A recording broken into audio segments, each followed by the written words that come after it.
ಈ ತಾರ್ ರೋಡ್ಗೆ ಅಟ್ಯಾಚ್ ಆದಾಗೆ ಒಂದು 12 ಗುಂಟೆ ಲ್ಯಾಂಡ್ ಬಂದೋಳಿ. ಫಸ್ಟ್ ಲೈನ್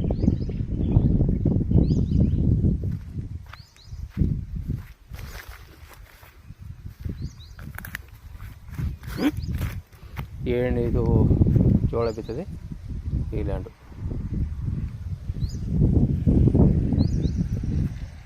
ಹುಣಸ ಮರದ ಹತ್ರ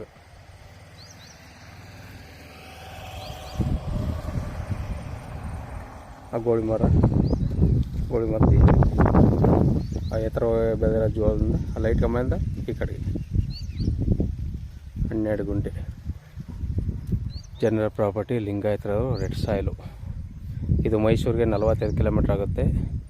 ಊಟಿ NH ರೋಡ್ಗೆ 5 ರಿಂದ 6 ಕಿಲೋಮೀಟ್ರ್ ಆಗುತ್ತೆ. ಊಟಿ ಮೈಸೂರು NH ರೋಡ್ಗೆ 5 ರಿಂದ 6 ಕಿಲೋಮೀಟ್ರ್ ಆಗುತ್ತೆ.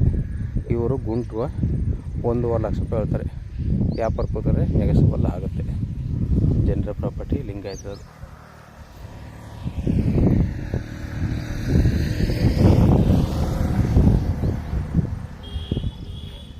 ಒಳ್ಳೆ ವಾಟರ್ ಬರೋ ಜಾಗ ಇದು ನೋಡಿ. ಪಕ್ಕದಲ್ಲಿ ಒಂದು ಸ್ಟೋರೇಜ್ ಮಾಡೋದು ಬೆಂಗಳೂರು. ಇದರ ಆಪೋಸಿಟ್ ನೋಡಿ ಸರ್. ಬೇಕು ಅಂದರೆ ಕೆಳಗಡೆ ನಂಬರ್ ಕೊಡ್ತೀನಿ, ಕಾಲ್ ಮಾಡಿ. ಗುಂಟು 1.5 ಲಕ್ಷ ಹೇಳ್ತಾರೆ. ವ್ಯಾಪಾರಕ್ಕೆ ಹೋದ್ರೆ ನೆಗೆಸಬಲ್ ಆಗುತ್ತೆ. ವಿಲೇಜ್ಗೆ ಒಂದು 300 ಮೀಟ್ರ್ ಆಗುತ್ತೆ.